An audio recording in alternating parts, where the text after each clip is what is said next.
Bismillahirrahmanirrahim. Bismillahirrohmanirrohim. Assalamualaikum warahmatullahi wabarakatuh. Jumpa kembali bersama saya Waalaikumsalam Fadila dalam Historia warahmatullahi dari wabarakatuh. Islam. Belajar di mana saja, kapan saja, dengan siapa saja. Apa kabar semuanya? Semoga sehat selalu dan tetap berada di lindungan Allah Subhanahu wa taala. Anak-anakku semuanya, hari Amin ya Allah ini ya rabbal alhamdulillah alamin. kita kedatangan tamu luar biasa. Ini sesuai dengan program saya akan berkolaborasi dengan guru-guru sejarah di Kabupaten Bandung, Kota Bandung, Provinsi Jawa Barat, hingga ke Nusantara. Kita akan membahas tentang materi di kompetensi dasar 3.3, yaitu politik dan ekonomi pada masa liberal. Sebelumnya, kita sudah membahas tentang hal-hal yang terjadi di Indonesia. Masih ingat ya?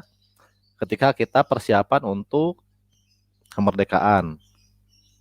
Setelah kita mencapai proklamasi, kemudian terjadi disintegrasi bangsa. Ini terjadi ketika sekutu datang ke Indonesia, kemudian terjadi disintegrasi dalam dan di luar negeri.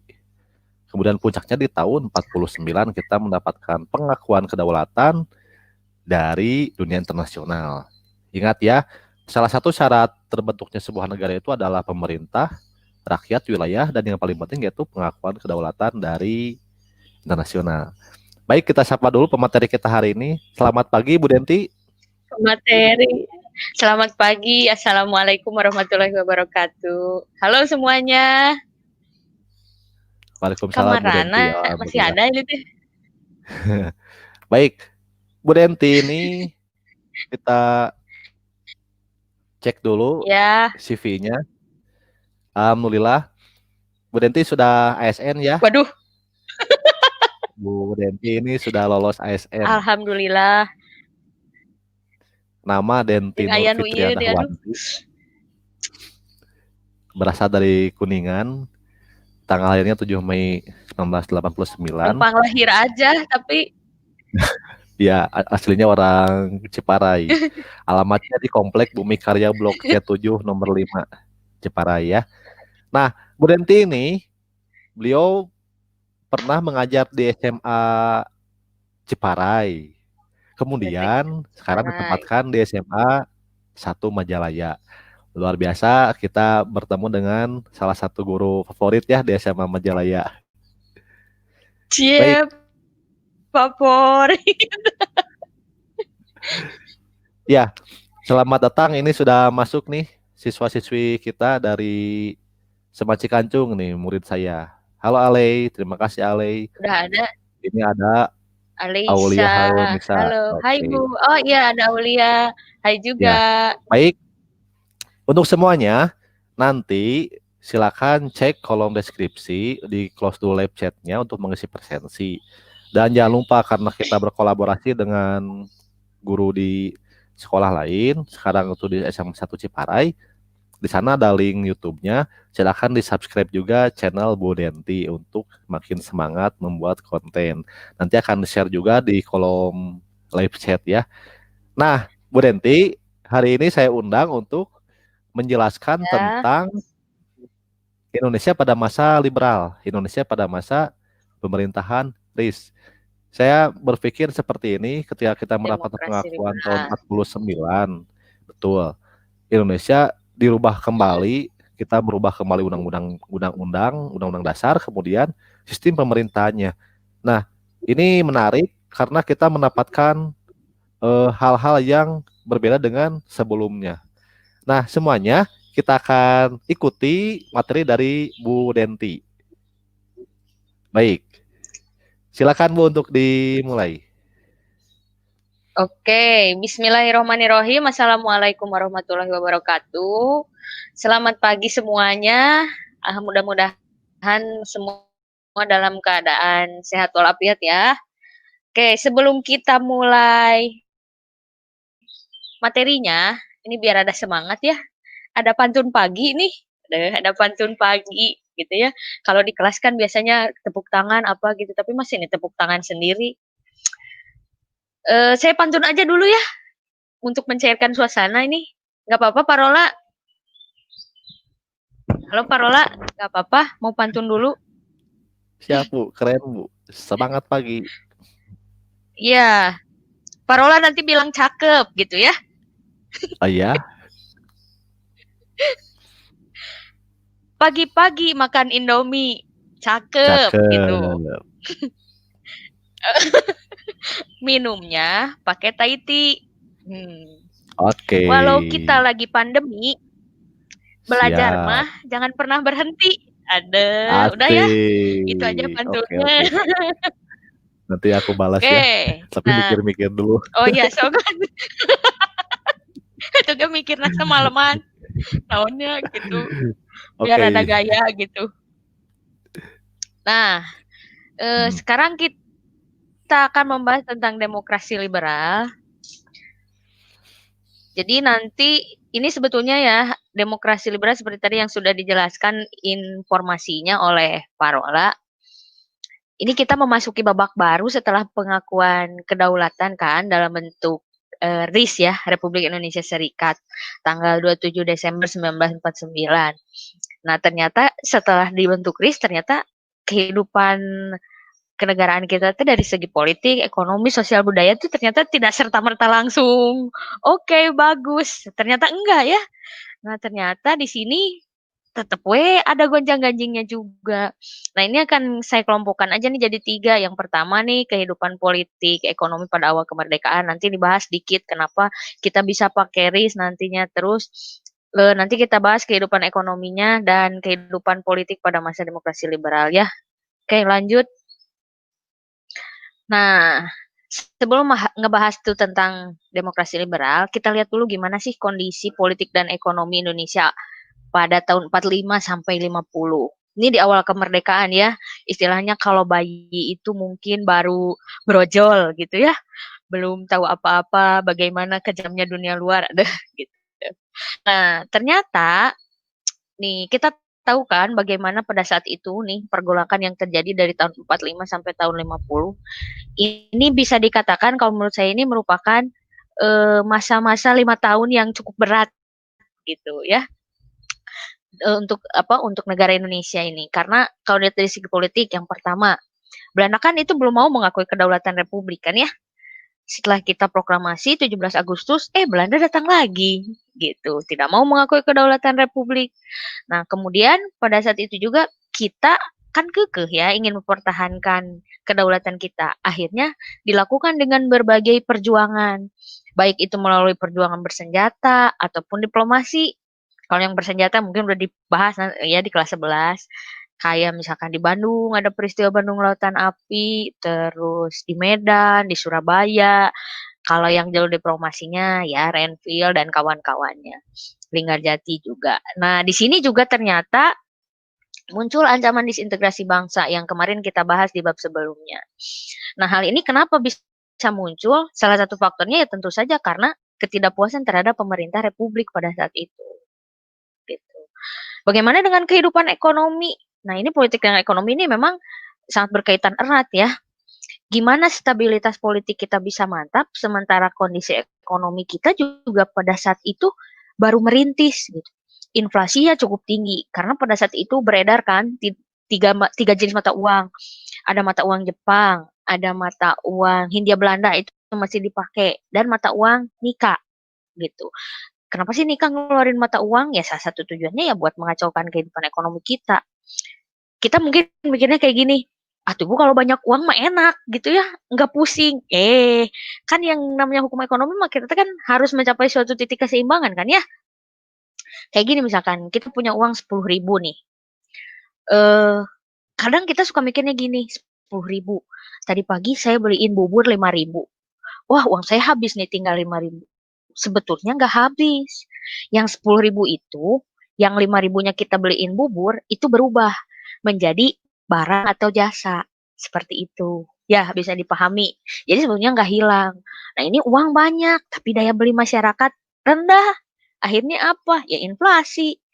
Nah, kemudian keadaannya tuh makin parah ketika Belanda pada saat itu kan udah datang, terus dia melakukan blokade ekonomi. Jadi tujuannya Belanda itu kan dia masih ingin apa ya namanya teh, memelihara gitu ya, atau melindungi aset-aset punya mereka dulu gitu, seperti itu.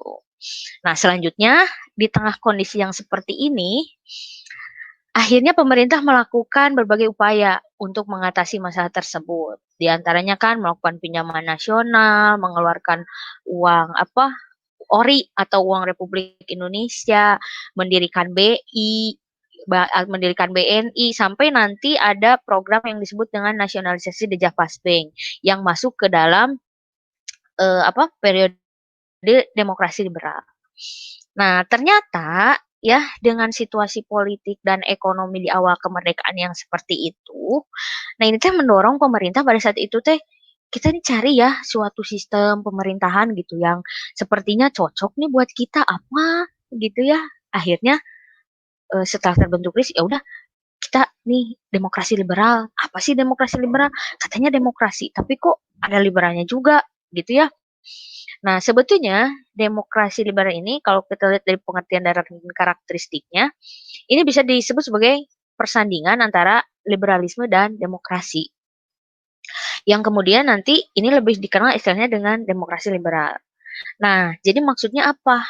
Kan kalau demokrasi itu seperti kalian sudah ketahui ya, pemerintahan senempuh dari rakyat, oleh rakyat, untuk rakyat, kembali ke rakyat, apa-apa rakyat. Nah, jadi maksudnya di sini demokrasi yang memberi kebebasan seluas-luasnya kepada warganya. Nah, sehingga karena memberi kebebasan seluas-luasnya kepada warganya, jadi dalam hal politik ini tidak ada batasan bagi tiap individu atau golongan untuk berserikat. Sehingga pada saat itu banyak sekali partai politik. Dari salah satu sumber saya mendapat bahwa jumlah partai politik pada saat itu hampir 172 gitu. Tapi ya yang ikut pemilu nanti nggak segitu gitu. Yang ikut pemilu pertama tahun 55 nanti akan kita bahas ya biar surprise sekarang. Nah, terus kegagalan demokrasi sorry, sebelum ke situ, nah karena di sini kan ini memberikan kebebasan seluas-luasnya kepada warga masyarakat nih. Sehingga kegagalan demokrasi liberal ini juga ini disebabkan juga oleh kondisi dari partai-partai dan ideologi yang berbeda. Karena banyak kan ya, 172 atau berarti 172 pemikiran. Ini ingin bersaing, ingin menguasai pemerintah, mereka juga punya program-program. Tujuannya apa? Ya, ingin membentuk republik ini menjadi lebih baik gitu.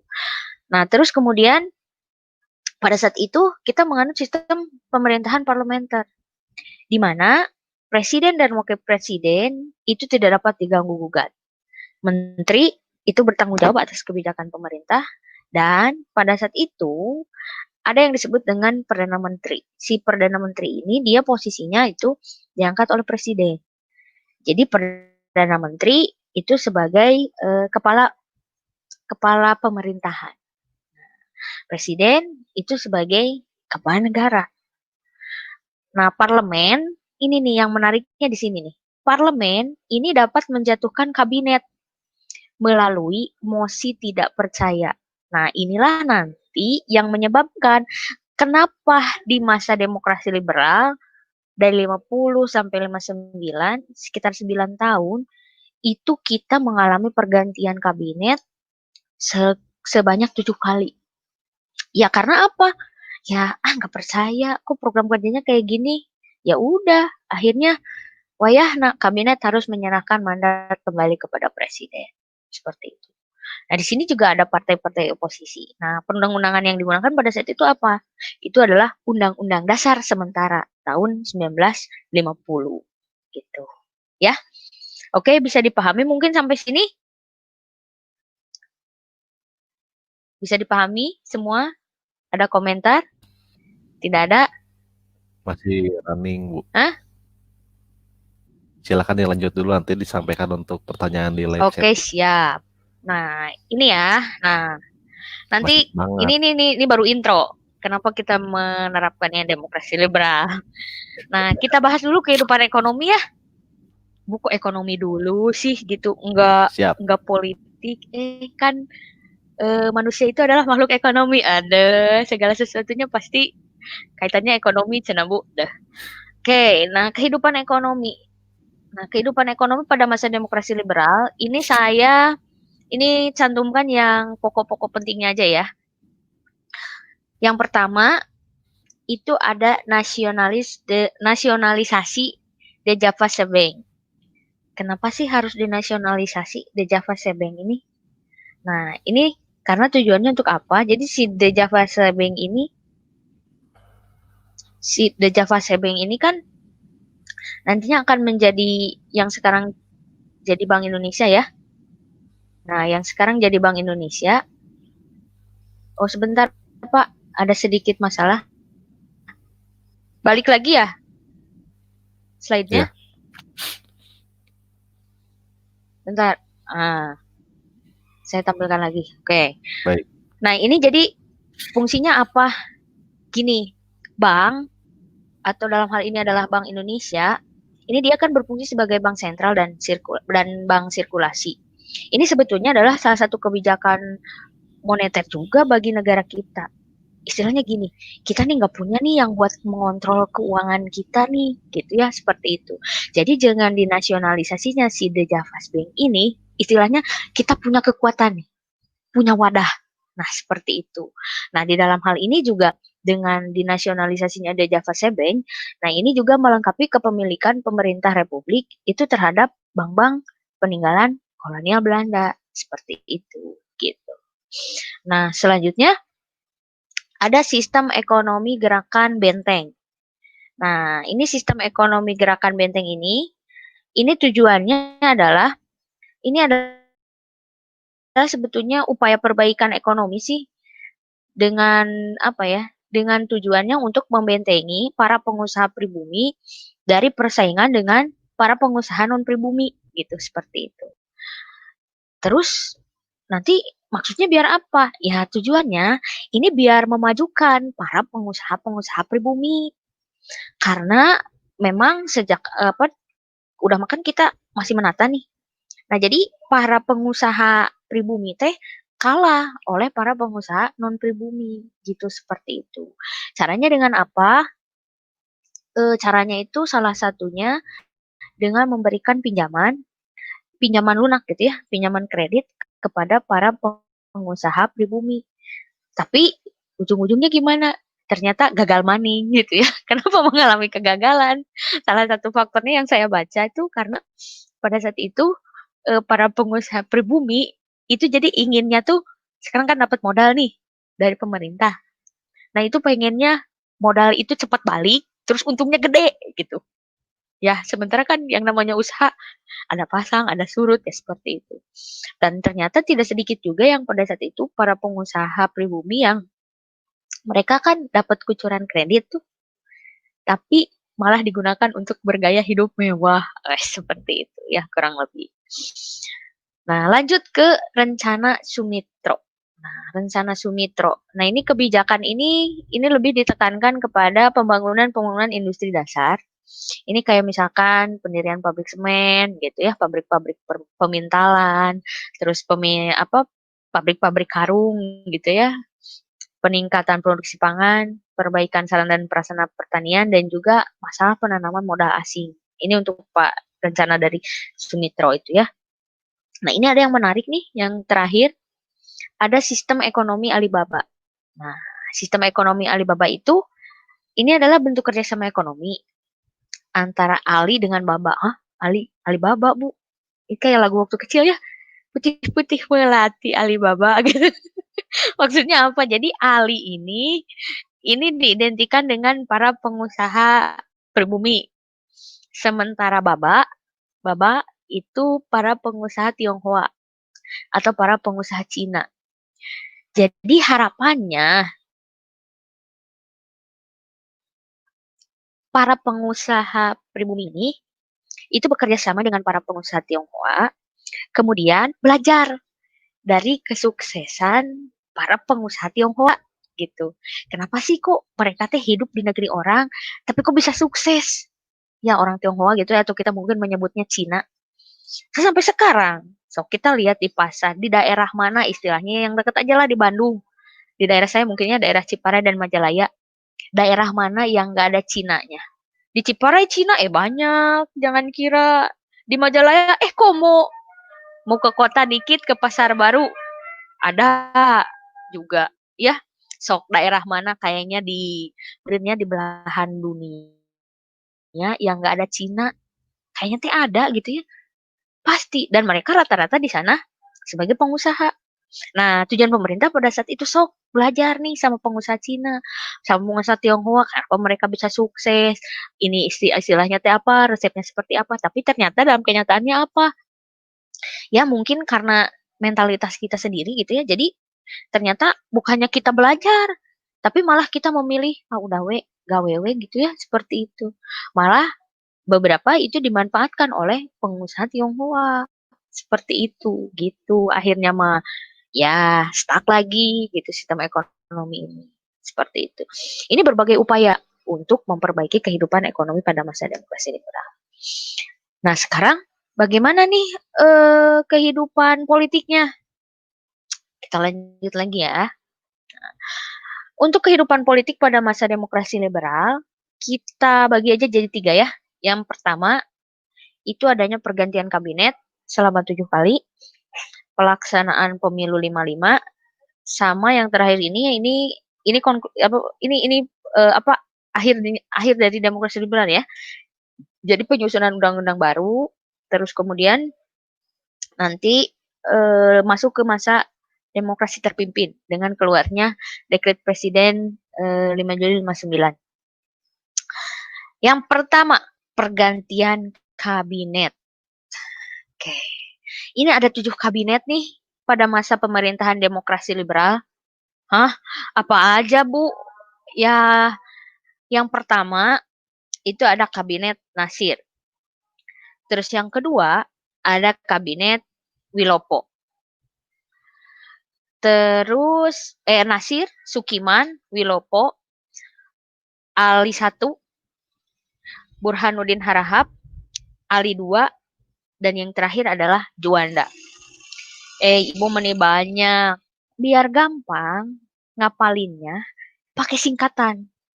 Mau tahu singkatan yang saya pakai? Saya pakai singkatan si Kiwil ambil BH Asmiranda. Wah, Bu, pagi-pagi udah ngomongin yang kayak gitu. Aduh. Biar cepet apa? Nah, kalian mah tuh. Apa aja sih, Bu? Si-nya ya. Kan tadi apa? Si Kiwil ambil BH Asmiranda. Si-nya apa? Si-nya Nasir. Terus Ki-nya apa? Sukiman. Will-nya Wilopo. Ambilnya apa? Ali Sostro Ami Jojo. 1 ya, Ali Sostro Ami Jojo 1. Terus BH-nya apa? Singkatan dari itu Burhanuddin Harahap. Terus Asmiranda yang terakhir apa, Bu? Gitu ya. Itu Ali Sostro Ami Jojo 2 dan Juanda. Gitu ya. Mudah-mudahan bisa hafal. Kayaknya Parola juga langsung hafal sih kalau mau. Asmiranda. Ya, Parola. Oke. Nah, sekarang kita bahas kabinet Nasir nih. Yang pertama. Nah, ini kabinet Nasir ini dia ini punya program kerja. Kita langsung aja ya ke program kerja. Jadi program kerja ini menggiatkan usaha keamanan, terus mencapai kepatuhan dan penyempurnaan susunan pemerintah, menyempurnakan organisasi perang, terus pengembangan ekonomi rakyat. Nah, ini yang menjadi titik berat sebetulnya kalau dilihat dari setiap kabinet pada masa demokrasi liberal itu adalah ini nih, perjuangan masalah penyelesaian Irian Barat. Hah? Irian Barat yang mana lagi, Bu? Masih ingat? Kan status Irian Barat itu ditunda 1 tahun setelah KMB. KMB? Konferensi Meja Bundar? Iya, kan waktu itu kan Belanda janjinya seperti ini. Oke, untuk masalah Irian Barat kita tunda ya 1 tahun gitu setelah KMB ini. Nanti ceritanya ya kita ya lakukan mungkin seperti jajak pendapat atau apa, apakah rakyat rakyat Irian Barat itu ingin apa namanya teh? Ingin bergabung dengan Republik Indonesia, mendirikan pemerintahan sendiri atau seperti apa? Rasanya mungkin aneh ya. Padahal kan harusnya yang namanya Irian Barat itu kan dulunya kan memang satu wilayah kesatuan. Loh kok ini harus ditunggu lagi gitu nanti 1 tahun, ada apa? Kenapa? Gitu ya, seperti itu. Dan terus jadi kita terus memperjuangkan biar Irian Barat itu bisa kembali ke pangkuan Republik Indonesia. Nah, yang terakhir ini sistem ekonomi yang diterapkan itu yang tadi gerakan benteng itu yang tadi dijelaskan di awal ya. Nah, ternyata memang sih kalau kita lihat program kerjanya Kabinet Nasir ini wah kayaknya luar biasa gitu ya. Tapi ternyata apa coba? Tetep bagus-bagus juga programnya, ada hambatan. Nah, beberapa hambatan yang didapatkan oleh Kabinet Nasir. Ini yang pertama, itu ada pemberontakan atau gerakan-gerakan separatis yang menyebabkan ancaman disintegrasi bangsa. Pertama DI, ya Darul Islam, terus Andi Ajis, APRA, dan RMS. Ini yang kita bahas ya di pertemuan kemarin. Terus tadi juga nih, yang program benteng itu yang gagal ya, gagal maning. Nah, ini juga sebetulnya jadi hambatan Kabinet Nasir. Nah, karena adanya hambatan-hambatan tersebut, nah ini muncul nih mosi tidak percaya dari PNI. Nah, kemudian PNI ini, jadi dia di parlemen itu juga ngebahas tentang pencabutan peraturan pemerintah tentang DPRD dan DPRS. Jadi PNI ini menganggap bahwa peraturan nomor 39 ini tahun 50 ini dianggap terlalu menguntungkan Masyumi. Nah, akhirnya apa? Setelah PNI mengajukan mosi tidak percaya, ya udah wayahna we Kabinet Nasir gimana? Ya harus menyerahkan mandat kembali kepada presiden. Akhirnya bubar gitu ya, seperti itu. Lalu udah Nasir apa? Ingat tadi singkatannya. Nasir si Ki sekarang berarti Sukiman. Ya, betul. Sukiman. Wiryo Sanjoyo. Anak-anak sekarang parola bacanya suka gini, Wirjo Sanjojo. Hah, ini kan pakai ejaan lama, jadi banyak Wiryo Sanjoyo. Iya, suka Jan gitu, Gera. Sastrowardojo. Gitulah. Nah, ini nih ya, untuk Kabinet Sukiman ini, Bu, kenapa sih kalau dilihat-lihat mereka umurnya sebentar banget gitu ya, para kabinet tersebut? Iya, kan itu, adanya mosi tidak percaya teh. Jadi, ya nggak percaya nih parlemen, ya udah wayahna, gitu, seperti itu. Ini program dari Kabinet Sukiman ini apa aja? Yang pertama, menjamin keamanan dan ketentraman. Loh, kok harus dijamin? Ingat, ada peristiwa sebelumnya di Kabinet Nasir. Apa? Ancaman disintegrasi. Ya, DI, APRA, RMS. Itu kan bukan hanya Jawa Barat aja kan ya?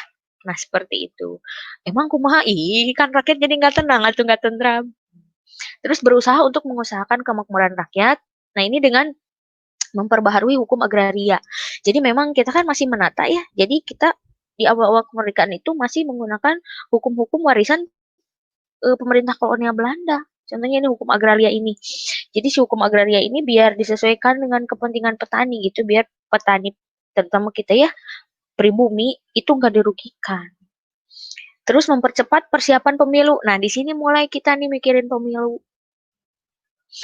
Nah nanti si pemilu ini itu akan terlaksana di tahun 55. Nah tetap nih kita punya tugas pokok pengembalian Irian Barat ke dalam wilayah RI. Tadi Kabinet Nasir pengembalian Irian Barat gagal. Nah, di Kabinet Sukiman apa namanya teh?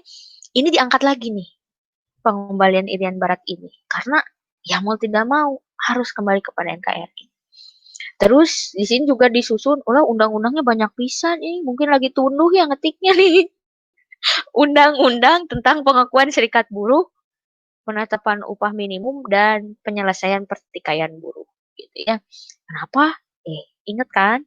Jadi kita mulai kan menata kehidupan kita gitu ya. Ada tadi kan dibahas di awal mulai ada pengembangan ke bidang-bidang industri. Seperti itu kalau ada industri berarti otomatis ada buruh. Seperti itu. Nah, selanjutnya hambatan dan kejatuhannya apa? Nah, hambatannya yang dialami oleh Kabinet Sukiman ini sebetulnya pada saat itu ya, kalau saya lihat Kabinet Sukiman ini program kerjanya cukup berhasil karena tapi yang pengembalian Irian Barat ini belum. Nah, pada saat itu Kabinet Sukiman jatuh karena apa? Jadi dia menandatangani persetujuan bantuan persenjataan dengan pihak Amerika. Dengan dasarnya itu yang MSA itu ya, Mutual Security Act. Nah, ini kenapa sih dengan ditandatanganinya MSA itu Kabinet Sukiman bisa jatuh? Karena anggapannya bahwa dengan ditandatanganinya MSA ini membuat bahwa Indonesia itu telah memihak kepada blok barat. Sementara kita ingat bahwa Indonesia itu kan menerapkan politik luar negeri bebas aktif. Loh, apalagi itu Bu, alah, mungkin yang kelas IPS agak-agak nyambung nih di perang dingin ya nanti ya. Karena kan pada saat itu ada pertentangan dua blok ya, blok timur dengan blok barat. Masing-masing kan mereka berusaha meluaskan ideologi dengan memberikan berbagai macam bantuan. Amerika juga salah satunya memberikan bantuan persenjataan dan bantuan ekonomi. Ya kita bekerja sama. Terus yang lain, loh kok kan bilangnya non-blok.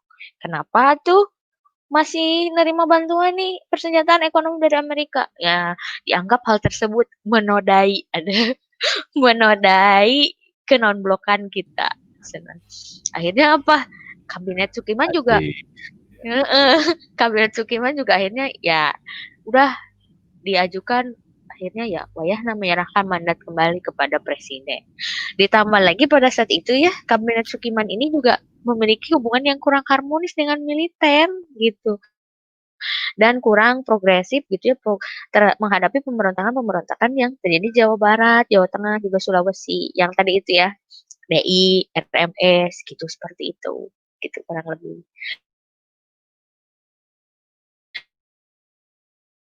Akhirnya Januari ya, itu mah Glenn Fredly almarhum. Sukimano berakhirnya di Februari. Udah gitu apa? Lanjut ke Kabinet Wilopo. Ini juga sebentar nih, dari April 1952 sampai Juni 1953. Sebentar banget atuh ini mah, April, Mei, Juni, Juli, Agustus, September, Oktober, November, Desember, Januari. Ya mungkin sekitar 1 tahun lebih lah. Program kerjanya apa? Program kerjanya tetap ini menyelenggarakan pemilihan umum. Tadi kan udah dibahas juga ya. Ini pengen melaksanakan pemilu nih. Nah, ini pemilu ini tujuannya untuk apa? Yang pertama, memilih Dewan Konstituante. Yang kedua, memilih DPR. Dan yang ketiga, memilih DPRD. Loh, kok enggak memilih presiden? Ingat, ini masa pemerintahnya parlementer. Kabinet parlementer ya. Jadi gimana? Tadi kan ingat di awal, presiden dengan wakil presiden tidak dapat diganggu gugat. Poin 1. Poin 2, Cina Bu. Apabila presiden dengan wakil presiden diganggu gugat, kembali ke poin 1. Itu mah lagi ya. Kurang lebih. Oke, lanjutlah. Terus meningkatkan kemakmuran rakyat, meningkatkan pendidikan rakyat, dan pemulihan stabilitas negara. Nah, kita juga nih, ya, ini berusaha untuk menyelesaikan masalah hubungan Indonesia dengan Belanda, terutama dalam pengembalian Irian Barat. Nah, ini karena tadi pada masa Kabinet Sukiman kita, politik luar negeri bebas aktif kita itu dianggap tercederai gitulah. Akhirnya kita berusaha mengembalikan politik luar negeri yang bebas aktif. Sebebas-bebasnya mungkin, seaktif-aktifnya lah seperti itu ya. Oke. Nah, tapi ternyata ya tetap ada aja hambatan dengan kejatuhan faktornya ya. Hambatannya apa? Nih, Kabinet Wilopo ini menghadapi krisis ekonomi, kas negara defisit, terus krisis gangguan juga yang disebabkan oleh pergerakan-gerakan separatis yang progresif. Yang tadi ya, kita ingat kan, yang sudah kita bahas di pertemuan sebelumnya di materi tentang disintegrasi bangsa dari 48 sampai 65 itu kan terus aja terjadi gerakan-gerakan yang sifatnya separatis yang menyebabkan ya disintegrasi bangsa kalau tidak ditangani dengan sebaik-baiknya. Terus, nah ini nih. Nah, ini adanya ketimpangan Jawa dan luar Jawa. Jadi masyarakat di luar Jawa itu mulai menganggap bahwa kok kayaknya ini pembangunan di Jawa aja.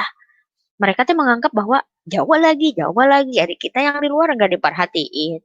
Gitu, seperti itu ya.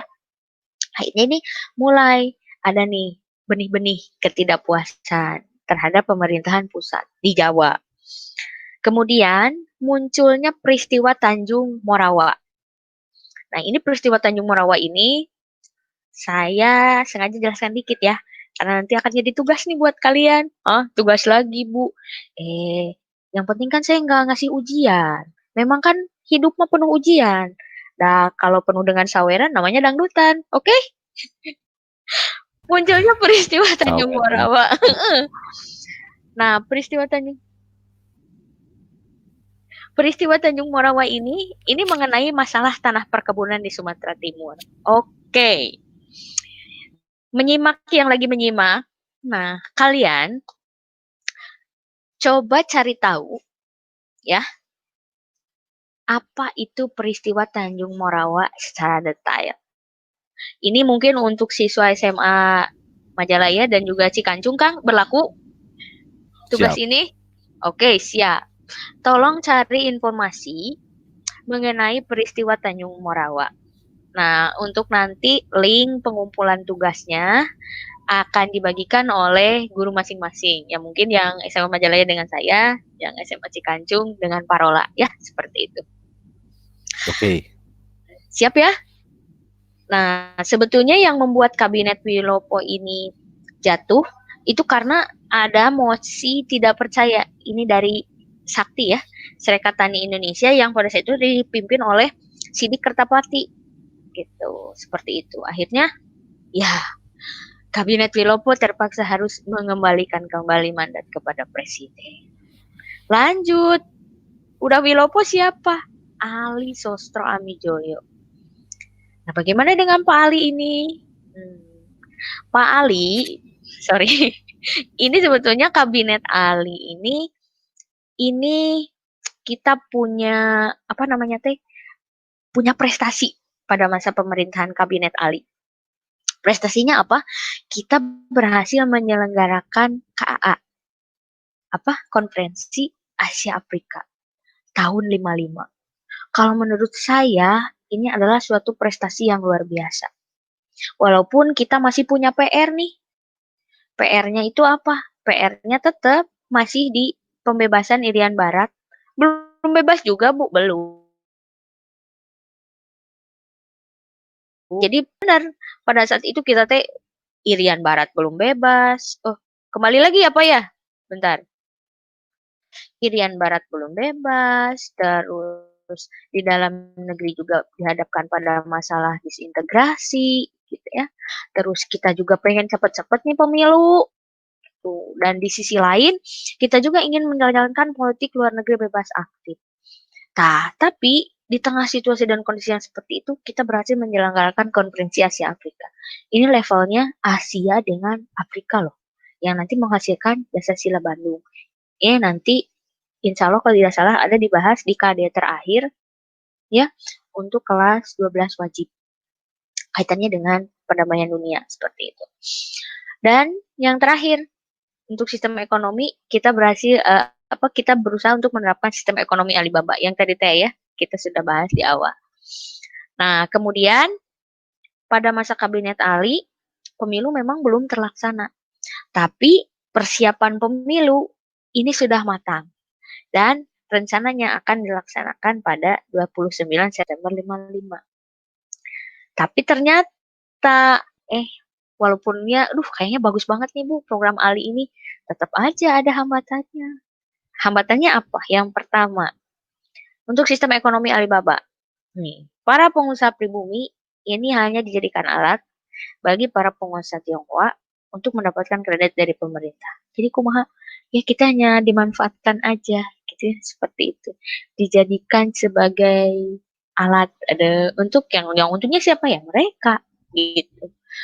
Terus apalagi hambatannya? Nih, ada pemberontakan di daerah. DITI masih, terus di Sulawesi dan juga Aceh. Nah, ini kalau dilihat nih sebetulnya ya, ini juga karena ketidakpuasan terhadap pemerintah pusat gitu. Pemberontakan-pemberontakan yang terjadi di luar Jawa. Nah, terjadi peristiwa 27 Juni 1955. Ini peristiwa apa sih?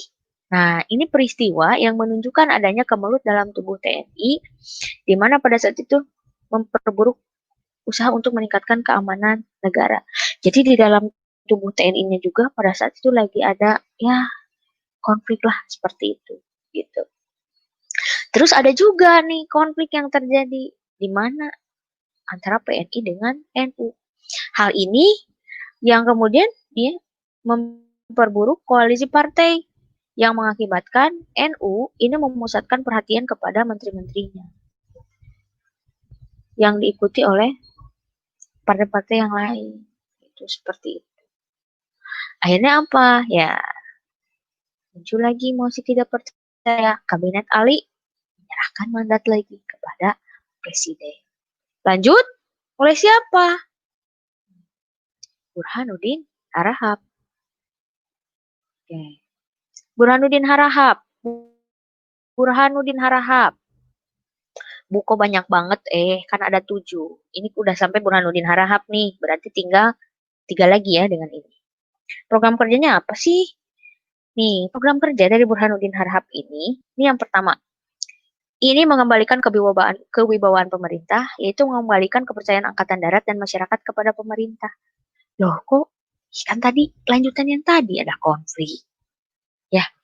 Nah, terus yang kedua apa? Melaksanakan pemilihan umum. Tadi memang udah matang nih, ya rencana pemilu ini pada masa Kabinet Ali 1. Tapi belum sempat terlaksana. Nah, terus akan apa? Ya udah harus dilaksanakan. Kan rencananya September ya. Nah, tapi kan kemarin bulan sebelumnya ini bulan Julinya dia udah menyerahkan mandat. Akhirnya apa? Ini harus segera dilaksanakan pemilu. Tetap masalah yang menjadi pokok perjuangan pengembalian Irian Barat. Belum juga selesai. Terus masalah desentralisasi, inflasi, sama pemberantasan korupsi. Hah? Mulai ada? Iya, mulai ada ini korupsi. Kok jadi sedih ya? Terus selanjutnya, politik kerjasama Asia dengan Afrika. Berdasarkan politik luar negeri yang bebas aktif. Jadi ini lebih ke realisasi dari, hasil dari KAA ya. Hasil dari Konferensi Asia Afrika. Nah, ini keberhasilan Kabinet Burhanuddin Harahap berhasil menyelenggarakan pemilu pada 29 September 1955. Jadi 2 kali ya pemilunya itu. Yang pertama untuk memilih anggota DPR, ini yang bulan September nih. Terus yang bulan Desember itu memilih Dewan Konstituante. Gitu. Bagaimana nanti pelaksanaan pemilu 55? Kita bahas setelah kabinet ini beres. Oke? Nah, lanjut. Burhanuddin Harahap juga dia punya program ini untuk membubarkan Uni Indonesia Belanda. Atau apa sih? Kenapa sih harus ada lagi Uni Indonesia Belanda? Kan pada saat itu sudah sepakat kembali ke NKRI. Ya, seperti itu. Terus memperbaiki hubungan dengan Angkatan Darat dan juga bersama polisi militer ini melakukan penangkapan bagi para pejabat yang terlibat korupsi. Belum ada KPK, Bu? Belum, ya. Kejatuhannya apa? Oke, kejatuhannya pada saat itu ini karena adanya gangguan keamanan. Terus juga di lingkungan pemerintah ini ya, sehingga menimbulkan ketidaktenangan. Akhirnya apa? Ya, muncul lagi mosi tidak percaya terhadap Kabinet Burhanuddin Harahap, serahkan lagi kepada pemerintah. Mangga. Udah Burhanuddin Harahap, siapa lagi? Ali lagi, gitu. Hah? Ali lagi? Iya. Pak Ali lagi. Pak Ali yang kedua, gitu ya. Ini tahun 56 nih sampai 57, setahun ya, dari Maret ke Maret. Nah, ini kalau Kabinet Ali ini didukung oleh 3 partai besar yang ada di parlemen pada saat itu. PNI, NU, sama Masyumi. Tetap program utamanya apa? Perjuangan pembebasan Irian Barat. Nah, gitu. Terus, ini kan tadi pemilu udah ya. Nah, berarti sekarang kita ini harus membentuk daerah-daerah otonomi dan mempercepat terbentuknya anggota-anggota DPR. Itu seperti itu. Terus juga perbaikan nasib kaum buruh sama pegawai, menyehatkan juga tentang keuangan negara, terus mewujudkan ekonomi kolonial menjadi ekonomi nasional yang berdasarkan kepentingan rakyat. Pembatalan hasil KMB gitu ya, atau konferensi meja bundar. Hah? Pembatalan hasil KMB? Iya, masih ingat kan pokok-pokok poin dari KMB? Iya, yang status Irian Barat ditunda 1 tahun, kita harus membayar utang-utang pemerintah kolonial, bla bla bla bla dan lain sebagainya. Itu harus dibatalkan. Karena apa? Secara sepihak itu sangat merugikan pemerintah Republik. Gitu. Terus apa? Pemulihan keamanan dan ketertiban. Kita mulai nih melakukan suatu bentuk perancangan dalam bentuk pembangunan 5 tahunan, gitu. Yang nanti ini juga kan nanti akan kepake ya di Orde Baru. Terus menjalankan politik luar negeri yang bebas aktif, sebebas-bebasnya, seaktif-aktifnya, dan melaksanakan keputusan dari Konferensi Asia Afrika. Hambatannya apa? Ternyata hambatannya mah tetap ada gitu ya. Setiap program yang dinilai bagus tetap aja ada hambatan dan kejatuhan. Kenapa ya? Nanti akan kita bahas kenapa. Yang pertama, munculnya gelombang anti Cina di masyarakat. Oh, iya, pergolakan, kekacauan di daerah ini semakin menguat. Terus juga ini mulai nih mengarah pada gerakan-gerakan separatisme. Dengan pesan Dewan Militer di Sumatera dan Sulawesi. Ingat kan? Dewan Gajah, Dewan Banteng, Dewan Manguni. Di mana ya Bu itu? Itu materi kemarin guys. Ya, jangan lupa diingat-ingat. Yang selanjutnya, nah ini pertumbuhan ekonomi ini memang agak lambat. Karena ya salah satunya apa itu? Akibatnya ya pembangunan krisis apa? Karena ini krisis kepercayaan daerah luar Jawa yang menganggap jadi si pemerintah ini nih pilih kasih dalam melakukan pembangunan. Jadi pembangunan dianggap terus berpusat di Jawa, sementara daerah yang lain ya aku mah meni kayak apa ya, kayak provinsi Tere cenah meni tidak dianggap gitu, bukan provinsi Tere atau maksudnya. Kalau menurut saya ya, ini menurut pemikiran saya ya, mungkin pemerintah pada saat itu tidak ada niat untuk pilih kasih dalam melakukan pembangunan.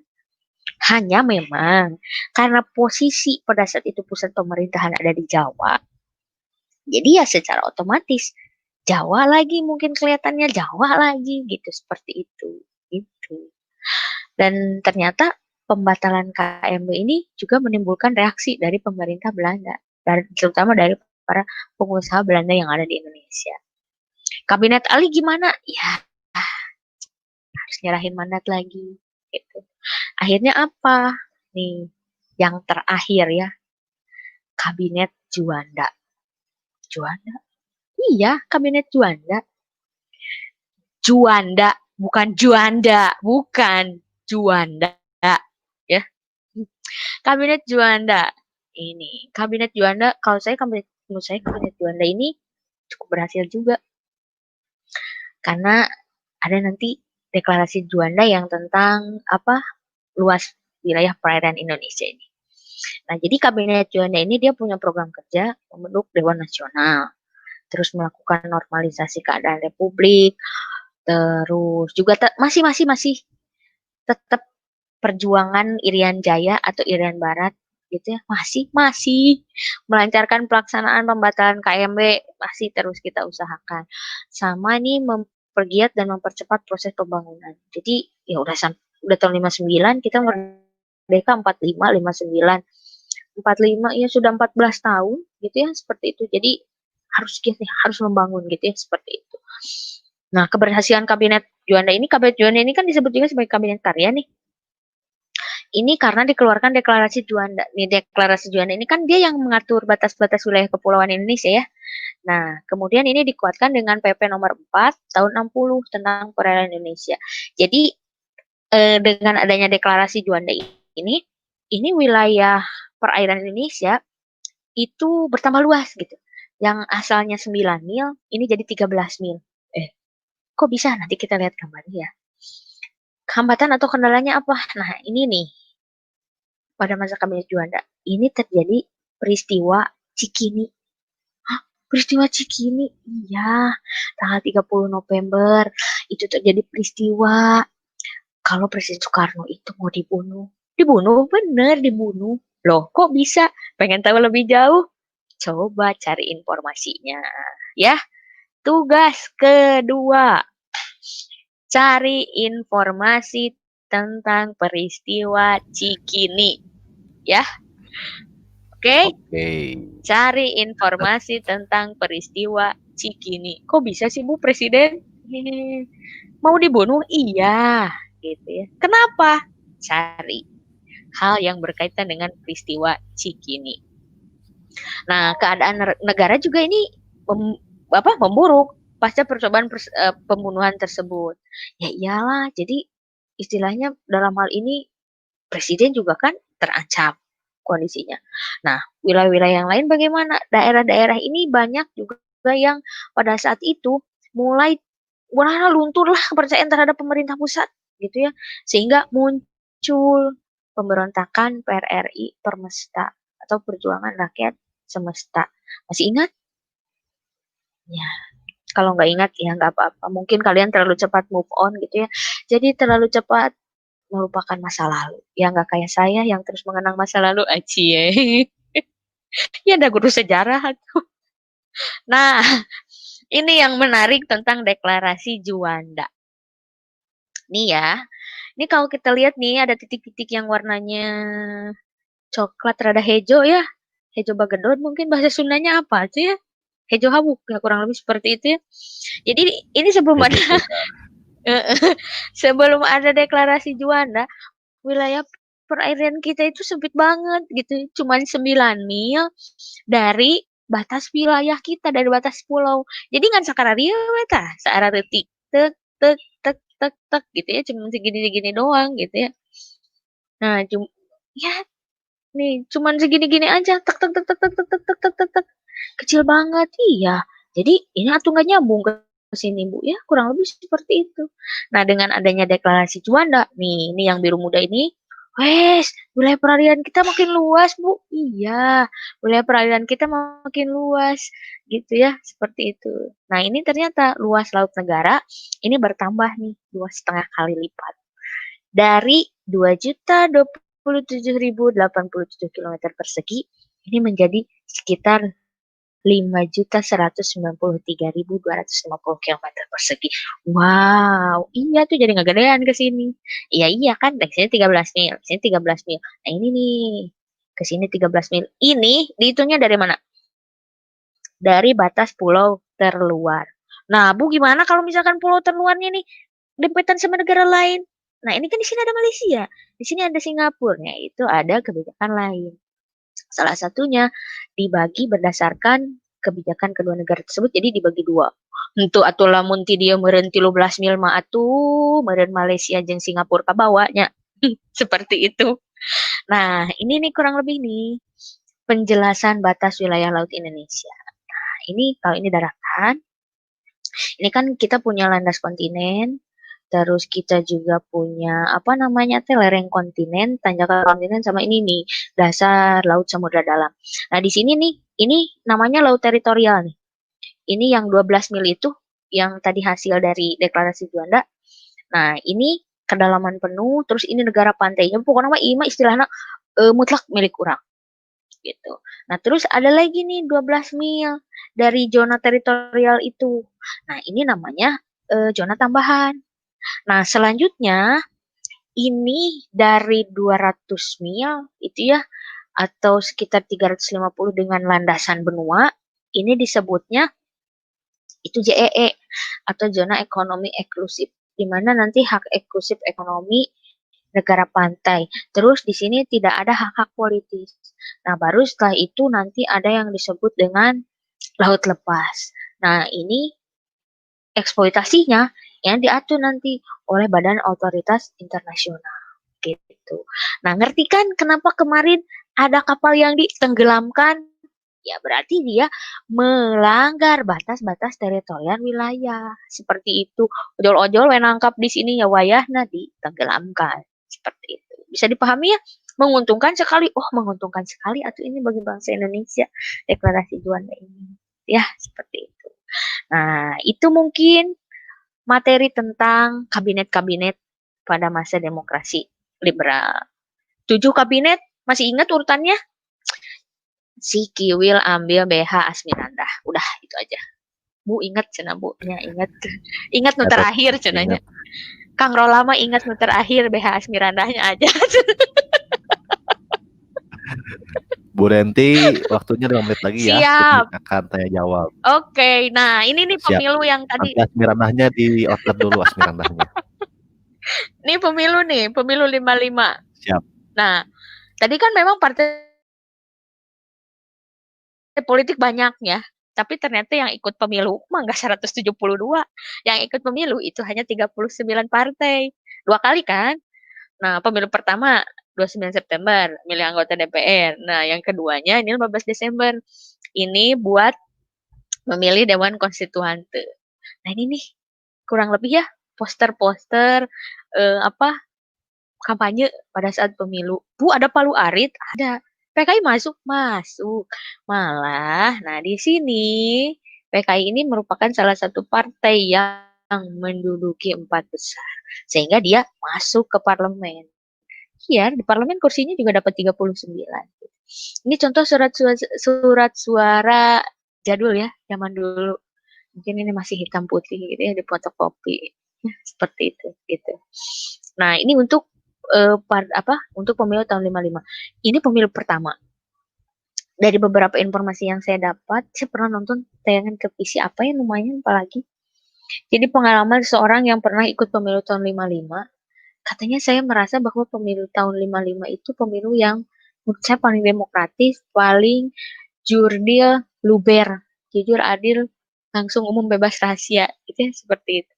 Iya, itu dimana pada saat itu apa kita ini nih lihat apa oh, tahu banget gitu. Oh si ini dari partai ini orangnya ini seperti itu gitu. Jadi tidak seperti milih kucing dalam karung. Gitu. Nah ternyata nih ada 2 partai besar pemenang pemilu pada saat itu, PNI dengan Masyumi dan juga nih NU. Nah ini kalau saya lihat Masyumi dengan NU nih, ini menurut penuturan almarhum nenek saya, Mak dulu pemilu 55 saya nanya milih apa, Mas Yumi sana. Ingat baik gitu ya almarhum ini saya. Ya udah dulu waktu belum almarhum nanyanya mah gitu ya. Mas Yumi kenapa? Karena memang Mas Yumi dengan NU kan sebagian besar masyarakat Indonesia itu kan mayoritasnya muslim. Jadi mereka itu milih partai yang mewakili istilahnya inspirasi mereka. Ya kalau tidak Mas Yumi ya NU gitu, seperti itu gitu. Disusul oleh PKI, PSII, Parkindo, Partai Katolik. Ini Parkindo Partai Kristen ya. Partai Katolik beda tuh Kristen dengan Katolik. Ada PSI dan Murba gitu ya, Musyawarah Rakyat Banjar. Nah, seperti itu. Ini untuk pemilu tahun 55.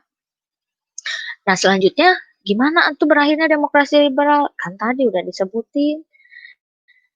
Setelah kabinet Juanda pada saat itu kan nih di sini. Karena Badan Konstituante ini belum berhasil untuk menyusun undang-undang dasar yang baru, jadi gagal wae gitu ya menyusun undang-undang dasar yang baru teh. Nah, akhirnya ini menghasilkan perdebatan dan persaingan politik yang semakin tajam.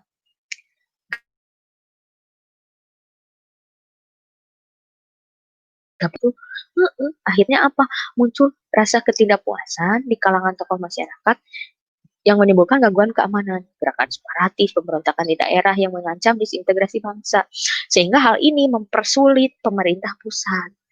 Pertikaian persaingan politik ini juga terus meluas ke berbagai kehidupan, termasuk ekonomi. Loh, kok bisa gini ya? Kalau politik nggak stabil, ekonomi juga nggak stabil. Ekonomi nggak stabil, otomatis politik juga bisa tidak stabil gitu, seperti itu. Gitu. Akhirnya apa? Nah, akhirnya pada saat itu Perdana Menteri Juanda itu secara tegas menyatakan untuk udah kembali ke Undang-Undang Dasar 45, tapi tetap kita harus lakukan ini secara konstitusional.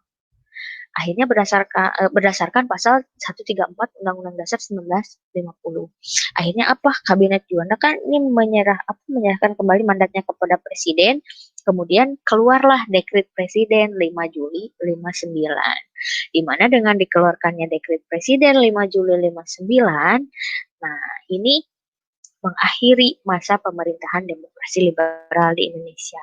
masuk babak baru, demokrasi terpimpin. Apa itu? Nanti akan dibahas gitu. Ya, oke. Sudah selesai parola. Alhamdulillah. Alhamdulillahirobbil Luar biasa, Denti. alamin. Lumayan Materinya juga nak. panjang Boleh lebar izin dan minum? selesai. Silakan. Kita sambut dulu. Ini Lumayan. banyak teman-teman, murid, ada rekan-rekan Banyak juga. pertanyaan sepertinya. Pertanyaan Waduh, ada ada. rekan-rekan. Oke. Ada Bu Amel nih dari KP ya. Ada Pak Mana Nirwan doang? juga. Oh, hadir. Oke, siap. Ada Bu Eka juga nih. Ada Bang Wah, Pupu. ini cenah. Ini jual rame juga Nah, ini murid-murid juga banyak dari Ceman di grup. Cikancung. Hadir Kemudian ya, ini Pak. Cenah. Neng Lisna. ada pertanyaan dulu. Ini Pak Hakim ya, Pak Hakim sorry. PLPG juga. Ini siapa Donto ini? Ada Bu Donto. Siapa ya Ada itu? Bapak Mili. Mantap. Aduh, siapa tuh? Mustafa Family. Siapa itu? Ada Inces Aki Atriani. Nah, kita tanya jawab dulu ya. Terima kasih. Iya, ada Jaulah. Oh iya, siap.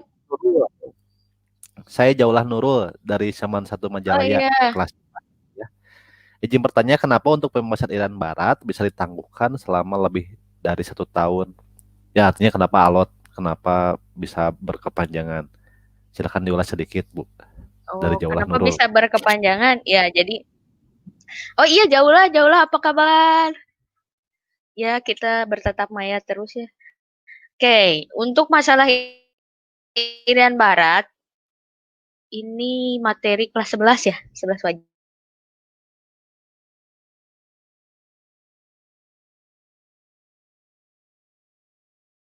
Materi untuk masalah jadi pada saat itu pemerintah kan ya setelah kita kan melakukan KMB ya, konferensi meja bundar, di mana hasil dari KMB itu ya, itu salah satunya adalah menetapkan bahwa wilayah bekas Republik ya, bekas kekuasaan pemerintah kolonial Belanda. Tapi tidak untuk Irian Barat karena statusnya ditangguhkan 1 tahun kemudian. Untuk apa? Jadi tujuannya nih biar ceritanya, senang kata Belanda teh, nanti aja Irian mah kita biar tanya ke mereka maunya ikut Republik Indonesia ataukah nanti mereka maunya itu bikin pemerintahan sendiri atau seperti apa? Gitu kurang lebih. Ari kita kan sebagai istilahnya, loh kok kenapa harus dipisah-pisah seperti itu? Kan itu istilahnya wilayah kita. Ya. Kenapa harus dipisah-pisahin sih gitu ya? Akhirnya apa? Kita berusaha untuk memperjuangkan kembalinya Irian Jaya atau Irian Barat pada saat itu. Hingga nanti kan itu dilakukan operasi pembebasan Irian Jaya gitu ya, atau Irian Barat, hingga kemudian namanya kan nanti berganti. Irian itu kan sebetulnya singkatan, ikut Republik Indonesia Anti Netherlands gitu. Ya, seperti itu. Irian Jaya gitu. Dulu Jayapura juga kan namanya Soekarnopura, tapi karena istilahnya itu terlalu apa ya, seakan-akan mengagungkan satu tokoh tertentu ya akhirnya diganti dengan Jayapura seperti itu gitu. Ya, bisa dipahami mungkin Jaulah ya. Oke, Jaulah. Iya. Baik. Terima kasih Bu Denti. Ini dari Inces nih. Teteh gemoy banget. Ini teman di Saman Ciparai ya. Iya, nanti kita dokter undang SMA ya. Ciparai. Nanti kita undang Saya untuk juga parola. Iya, betul. Saya juga pernah mengajar di SMA KP dengan Bu Amel, terus Pak Angga. Saya juga pernah ngajar di Tunas Baru, Guru Sadunya. Ya, sekarang mah di Satu Hati di Majalaya ada di Satu Hati. Bu Denti, ini ada pertanyaan dari murid saya. kenapa dulu Indonesia menggunakan beberapa mata Ah, uang? Kenapa tidak sementara saja menggunakan salah satu mata uang sebelum kenapa? adanya rupiah? Dari Alei Aira Rahayu. Thank you Alei. Stay tune terus ya. Oh, dari Cikanjung ya ini Maya. Ya, aku. Silakan Bu. Oh iya, sok. Oke, so far, so far. Jadi gini, pada saat itu kenapa kita menggunakan beberapa mata uang? Sebetulnya, jadi gini ya. Jadi ketika tahun 42 kan Jepang datang. Ini pemerintahan Hindia Belanda berakhir pada saat itu. Kita masih punya nih warisan mata uang dari Belanda. Ketika datang Jepang, Jepang juga ngeluarin mata uang. Nah, itu teh berlaku juga. Terus Jepang juga istilah nama memperbolehkan bagi rakyat Indonesia untuk menggunakan mata uang yang kemarin sisa peninggalan Hindia Belanda. Jadi mata uang Jepang berlaku sebagai alat tukar yang sah. Mata uang Hindia Belanda juga berlaku. Nah, kemudian kita merdeka. Kita belum punya mata uang kan pada saat itu. Belum punya mata uang. Terus yang masih digunakan apa? Masih gunakan uang Jepang, masih juga gunakan uang bekas peninggalan Hindia Belanda. Karena kita pada saat itu kan belum punya bank. Ingat kan? Karena belum ada nasionalisasi di Java Bank. Kita belum punya bank. Jadi siapa tuh yang mau nyetak uang? Tukang sablon kan tuh mungkin gitu ya, seperti itu. Nah, akhirnya datang nih Kak Belanda ingin memperkeruh situasi perekonomian, tambah melakukan blokade ekonomi, dia juga mengeluarkan mata uang Nika dan menganggap bahwa mata uang Nika sebagai mata uang yang sah. Ternyata ini membuat hiperinflasi atau inflasi yang cukup tinggi. Akhirnya apa? Pemerintah kemudian melarang penggunaan uang Nika. Udah uang Nika nggak usah dipakai. Akhirnya apa? Untuk mengganti mata uang tersebut, nah ditambah tadi kita kan sudah punya bank, akhirnya kita sudah punya sebuah lembaga yang bertugas untuk mengeluarkan, mencetak uang, dikeluarkanlah ORI. Oeang Republik Indonesia, dibacanya uang ya, itu O dengan U gitu ya. Uang Republik Indonesia, seperti itu. Ya sekarang ya jadi rupiah. Gitu. Ya bisa dipahami mungkin. Parola mau menambahkan mungkin? Siap. Keren, Bu. Intinya, meskipun beberapa disampaikan tentang pentingnya uang, di sana ada politik juga ya. Ada politik bagaimana supaya Heeh. tadi disampaikan tidak ngobrak-ngabrik sistem perekonomian. Sehingga kita menggunakan beberapa sistem perekonomian. Saya tidak akan menambahkan panjang lebar, Gitu. Bu. Itu sudah sangat jelas. Ini dari Pak Hakim, luar Oh biasa. baik. Jadi ini mengingatkan kita kepada sejarah sinkronik ya. Jadi sejarah siapa bilang Mm-mm. membosankan. Dan kita memahami sejarah, Iya, apalagi sejarah kelautan, ada di deklarasi Juanda. Artinya jadi kita lebih memahami untuk prospek ke masa depan. Seperti itu. betul betul betul Parola. Sejarah itu bukan masa lalu, Iya. sejarah itu bukan mantan ya. Mantan itu buanglah ke orang tuanya. Ada. Sejarah, sejarah itu sejarah itu bukan mantan. Sejarah itu penting Gak ada untuk menguatkan mantan. kita prospek ke masa depan. Seperti itu. Iya Terima kasih betul. Pak Hakim supportnya. Karena iya, betul ya Parola, tidak akan ada masa sekarang kalau tidak ada masa lalu, tidak akan ada Ya, masa depan juga kalau tidak ada masa sekarang, gitu. Ya, betul. ya, Nampaknya untuk pertanyaan sudah tadi disampaikan ada 3 pertanyaan. Nah ini luar biasa juga kita kedatangan tamu dari Al-Ghifari ini dari ICT. Terima kasih ICT siapa? Rohmah yang ikut Oh menyimak iya, juga. Ibu Bu Ai. Denti, Ibu Ai apa kabar? Iya, udah jam ini ada 10 geningnya, nggak kerasa. Alhamdulillah ini sudah memenuhi waktu kita untuk live streaming. Silakan untuk closing statement tentang materi ini, penguatan di sejarah kelas 12 tentang masa demokrasi liberal. Silakan, Bu. Oke, jadi untuk masa demokrasi liberal ini berlangsung dari tahun 50 sampai 59, diwarnai oleh pergantian kabinet selama 7 kali ya. Yang tadi sudah masih ingat sengaja, Pak, kalau saya tuh jadi suka disingkat-singkat kayak gitu biar apa, biar gampang inget. Maksudnya kan kita mah kadang suka bubar poho gitu ya, barho gitu ya, tapi dengan seperti itu mudah-mudahan anak jadi ingat, "Oh, kabinet pada masa demokrasi liberal apa aja? Sikiwil ambil BH Asmiranda, Sukiman, Nasir, Sukiman, Wilopo, Ali 1, terus Burhanuddin Harahap, Ali 2, dan Juanda." Oke. Nah, ternyata beberapa hal yang sangat penting dan kita bisa ambil pelajarannya adalah gini, sekalipun derasnya gitu ya, arus untuk menghancurkan suatu negara, tapi kalau dari dalam negara itu sendiri kokoh gitu ya, walaupun seperti apapun pasti kita akan terus tetap berdiri. Sok, ini udah 7 kali gonta-ganti kabinet, tapi kita tetap nih, tujuannya buat apa? Ingin mencari sistem pemerintahan yang cocok.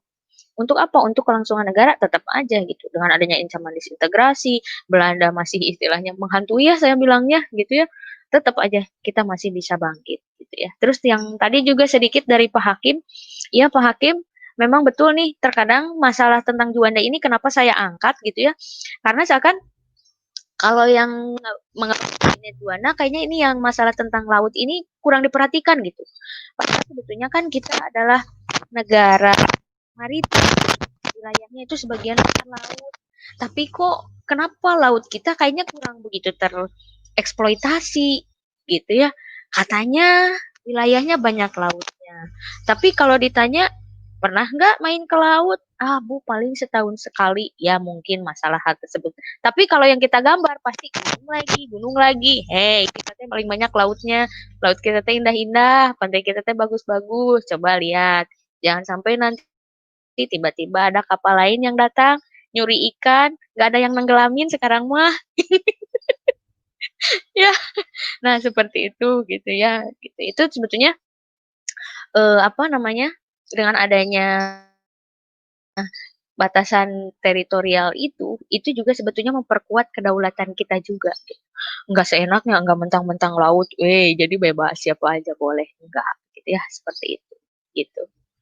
Itu mungkin sedikit aja parola dari saya. Ada mungkin yang mau ditambahkan dari Bapak? Siap, luar biasa Bu Denti. Jadi kita lebih melihat bahwa Indonesia mengalami beberapa pergolakan disintegrasi, kemudian Indonesia harus menata kembali dari dalam dan pengaruh dari luar negeri. Setelah kita mendapatkan Ya. kedaulatan juga, kita tetap harus berjuang untuk mengatasi ego, apalagi sudah berbicara mengenai partai, mesti tidak percaya, dan ini Mhm. memperlihatkan bahwa kita masih belum adanya persatuan. Beberapa kabinet ditumbangkan, dijatuhkan karena bukan selalu masalah kredibilitasnya atau kapabilitasnya, Masalah tapi ini heeh. menyangkut kepentingan. Yaitu dia, hingga Soekarno Iya akhirnya betul. murka, bubarkan saja Murka. parlemen di 59. Jadi kita kita berpikirnya bahwa semuanya mendapatkan pendidikan politik. Mereka mengalami dari pengalaman ketika Mhm. sebelum merdeka. Setelah mereka belajar, mau otodidak atau belajar. Tapi ketika pelaksanaannya itu sudah mulai memperlihatkan bibit-bibit tidak jelas untuk pekerjaannya. Artinya kan Dewan Konstituan tuh yang akhirnya diubarkan juga itu mengapa diubarkan? Mengapa tidak selesai bekerja? Apakah mereka tidak mampu? Itu kan Iya, belum tentu tidak mampu. Luar tidak biasa. mampu. Bu Denti, terima kasih. Nanti saya sudah sampaikan di kolom chat. Ini materinya juga harus sampai kepada penonton. Mmm, Jadi nanti iya kita akan siap. share PowerPoint-nya, kita akan masukkan ke kolom deskripsi, kita akan share pukul 11 ya, Bu Denti. Oh, Jadi oke Pak siap. Hakim nanti Siap kita siap, undang. Pak. Pak Hakim, Oke. nanti akan saya undang untuk mengisi Iya materi Pak dari Hakim nih, SMA Global Mandiri Bogor. Ah, ini luar global. biasa. Ya, Nanti tunggu undangan Bang dari saya Hakim Pak nih. Hakim.